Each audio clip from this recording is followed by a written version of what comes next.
back. It is part 2 of this business-themed podcast episode, and I will now continue.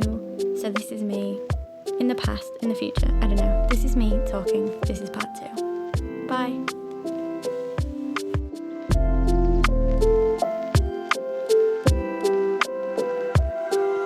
Okay. Do you plan to schedule your posts or just go with the flow? I love this question. So I did try and schedule posts, but to me, it's not really working because sometimes I just create something and I want to post that certain night. So at the moment, I just post what I feel, but I am trying to post every single day, and I prefer to post in the evening between like 6 and 8, usually, because I feel like most people are online then, and also have to consider like America is just having their day started then. So yeah. On that subject, I have actually just started doing a thing. So I have a folder on my computer and it's just called content.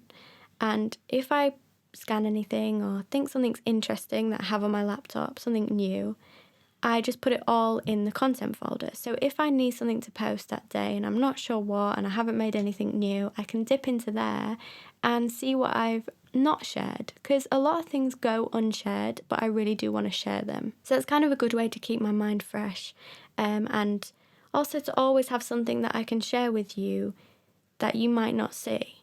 It's quite nice to have that. I also just want to say, while we're on that subject, I am calling it content, but I know that sounds so cold, like it's just this content, like just to tick a box. It's not.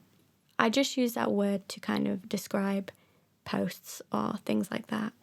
I'm not trying to be cold or like, I don't know how to explain, but I hope that makes sense. It's just the word I'm using, but I think it has like really business corporation-y kind of undertones, and that's not what I'm about at all. For me, it's more sharing stuff with you that I might forget to show you, that you might want or need to see.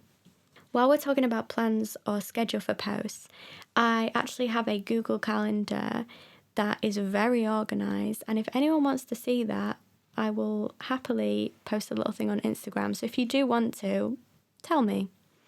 It is super organised, and I organise what I'm going to do that day. So for example, on Thursdays I do interactive stories, so that's on that day, also on that day. I'm just kind of going from memory now, but it would be emails, reply to comments, look at tagged photos, do my tattoo Instagram, things like that. So it is very organised, and I've only kind of started that this year. I had it last year organised, but it's taken a while to get into the groove. And also last year with COVID, everything was just everywhere and I couldn't work as normal and it didn't feel right to. So this year I'm really trying to get into that schedule. And it really, really works for me to have that kind of strict guide of what I need to do each day. Especially with social media, I feel like I really need that, or I can get lost in just scrolling. So for me, it's really nice to have that structure. Okay, should I study before starting my own business? Is college/uni really necessary? I would say no, but that's based on my bad experience with university. So I don't know. I think I would say... So I don't think university is necessary for everyone. Some people definitely. I have a sister that's a doctor, and obviously her going to university allows her to do her job and do a great job. Shout out NHS, we love you. But I don't know if it's necessary for me. I think I would have done just as well if I hadn't have gone to university, but maybe it gave me that perspective. So I think life experience is probably more important. As for business side of things, I obviously had the help from my dad, which is all things that he's learned through his experiences. He didn't have anyone to teach him that, so he's passing that on to me. But if you didn't have someone in your life with that experience, I would say you could self-educate. The Open University has these online courses. If anyone would like a link, just email me, and they are free and they do a bunch of different subjects, including some business ones, and you may as well do them. If you don't have the funds to go to university, or if you can't get a grant or a loan, then that's a good option.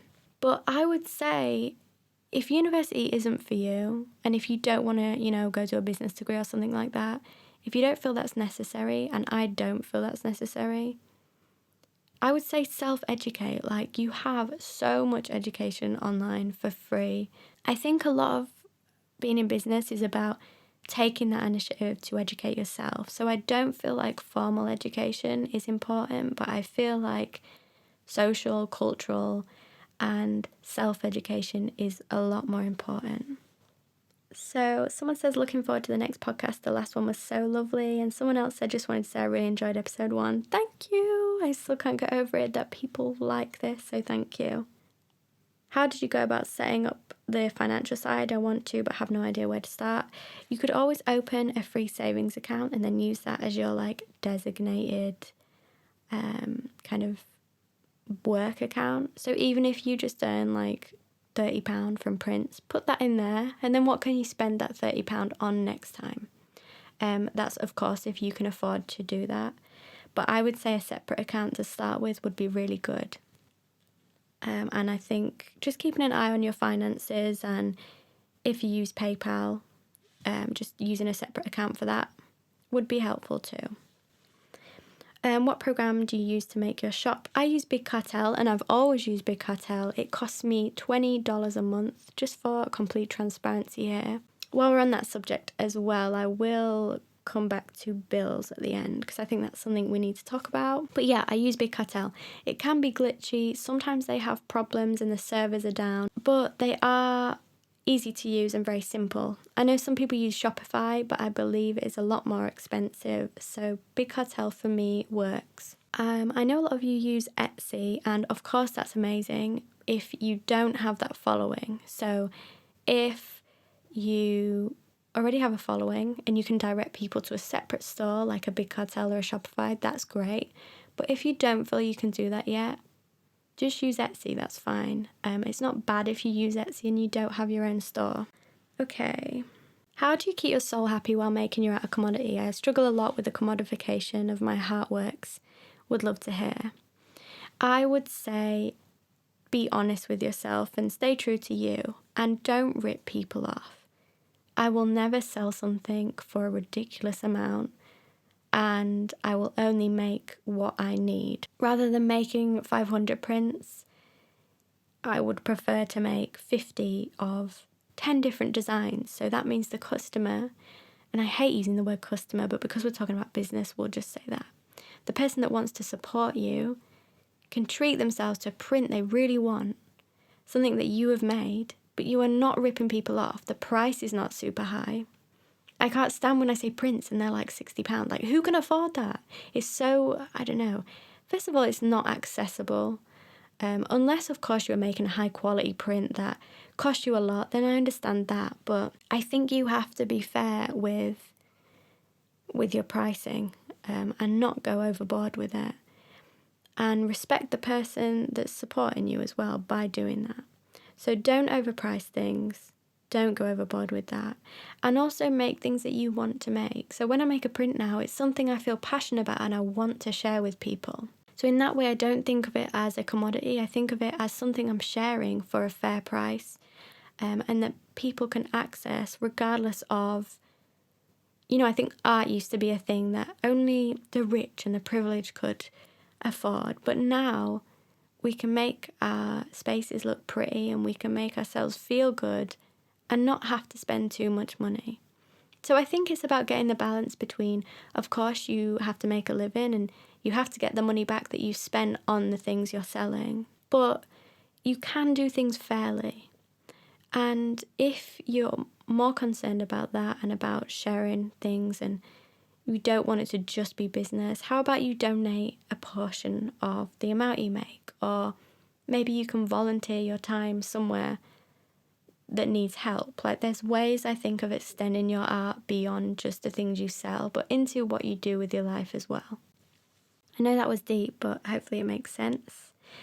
Brexit and shipping fees, maybe, only if you want to though. Of course, this is something I need to sort out. If you have a business, like a registered business, if you are selling things outside of the UK right now, you have to do a thing online to kind of confirm what you're doing, and EU, that's Europe, parcels now need to come with a customs label, which before you would only do for like American and overseas parcels. So things have changed and the postage has risen again, which is so stressful. But we just have to deal with it as it comes. It's a big blow to small businesses, but it will be okay. How about commissions? Would you do or recommend them, and why? So for me personally, I only do commissions for people's tattoo designs. I used to do more commissions with people, but honestly, I am an independent person that finds it quite hard to work with other people. And tattoo commissions are lovely because it's very intimate and it's very special. But for commissions for businesses and stuff, it's not for me, and I'm lucky enough that I don't have to do that to earn a living. Some people really enjoy that and really enjoy the challenge, but for me, the pressure of that one person, and maybe that one person can't see your vision, and I think I'm a bit too headstrong to do that. But if I had to, of course I would. How to handle the stock of items when you just started. How much should we order? I would say just see what kind of response you get, then go on that. Even if you order 10 prints, like 5 prints, 3 prints, it doesn't matter. Don't go crazy and order 100 if you can't sell them. Do you know what I mean? Just keep things within your kind of level and don't feel bad that you're on that level now. What's most important is you not getting yourself into debt or putting yourself at risk, and doing things within your limits. How do you navigate Instagram's algorithm so it doesn't hurt your business? Oh, this is so stressful. Instagram stresses me out a lot, but this year I'm really trying to not let it get to me. It's hard because, as I said before, I'm constantly losing followers, and it makes you question, like, does anyone even care? Or am I really that bad? It can make you, like, spiral into so much self-doubt. What I'm trying to focus on is the people that are still here, and the nice emails I get and the orders I receive where people leave the cutest messages, and all that stuff matters more. So I'm focusing on the stuff that matters more. But to beat the algorithm, what can we even do? I think find a good time to post. As I mentioned, for me that's in the evening.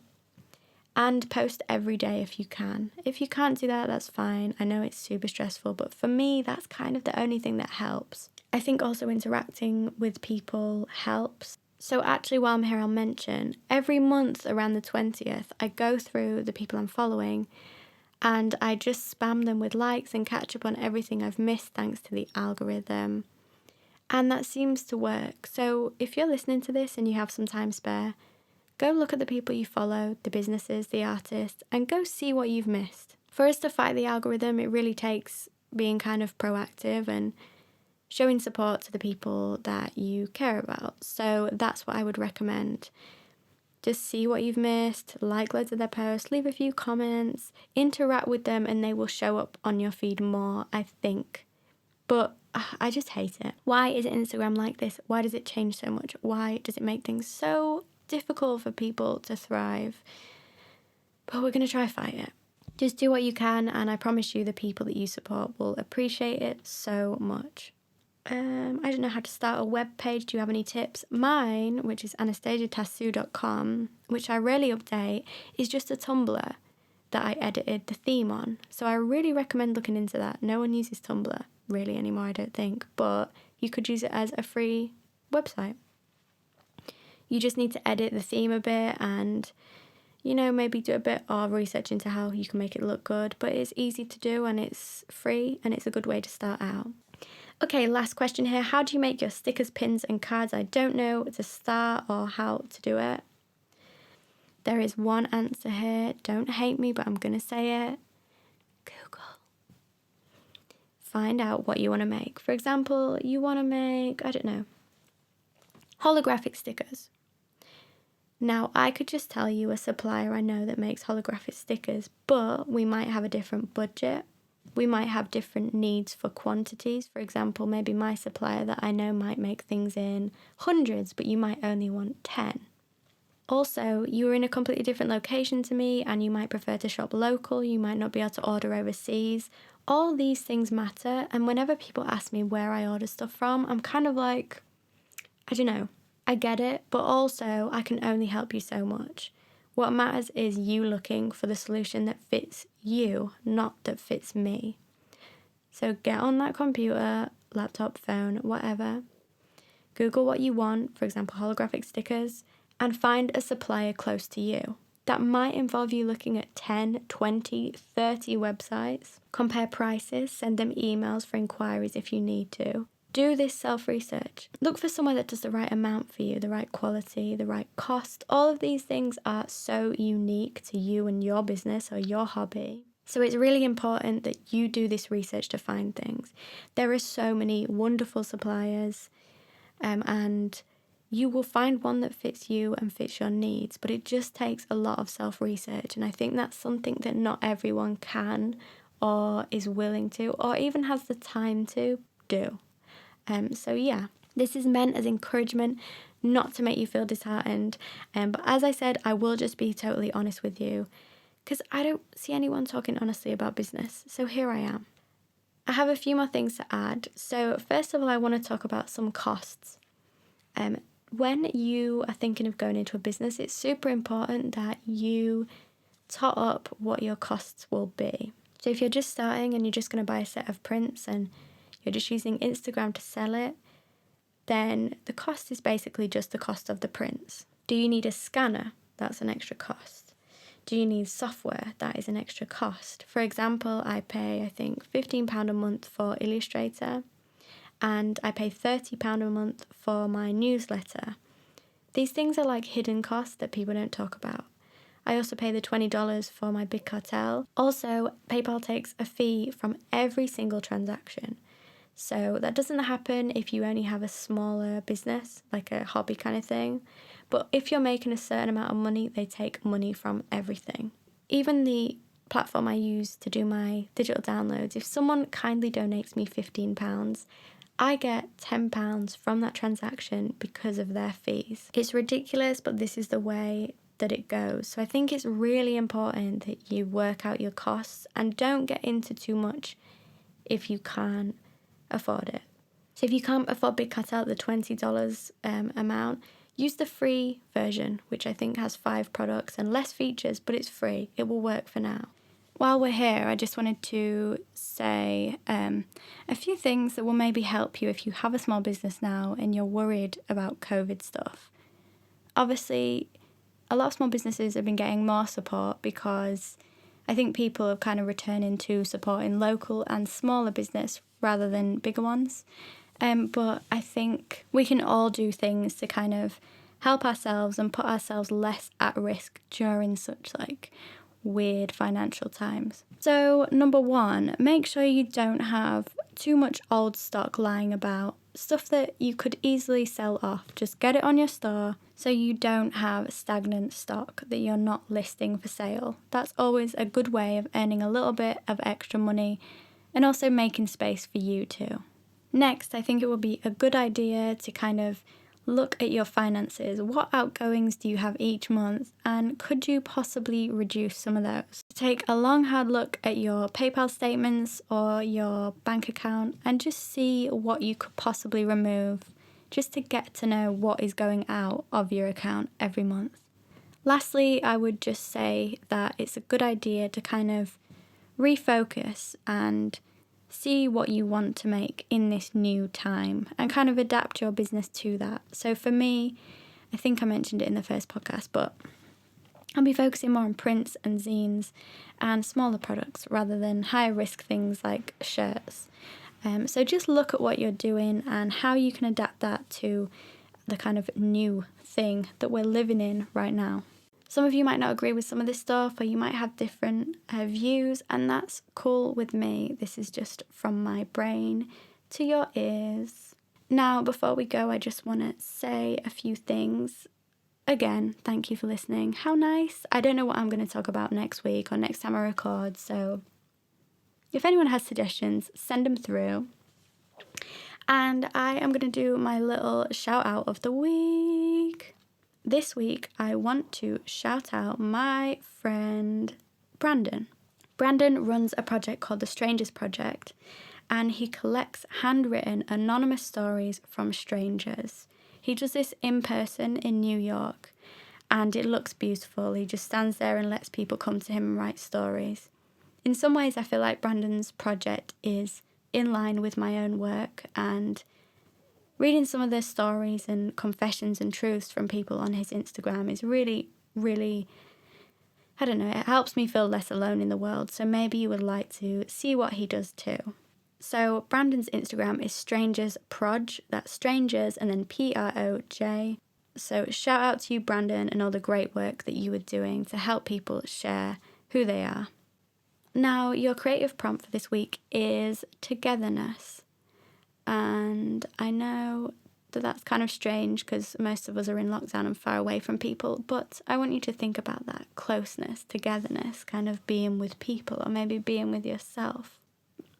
Thank you everyone for listening. I'm now going to clean and then I will edit this podcast, and I cannot wait to do another. I've been looking forward to record again all week. I've had to put it off because of other work, but it just feels so nice to talk to you, and I feel like I'm more comfortable this time than before. I was so nervous.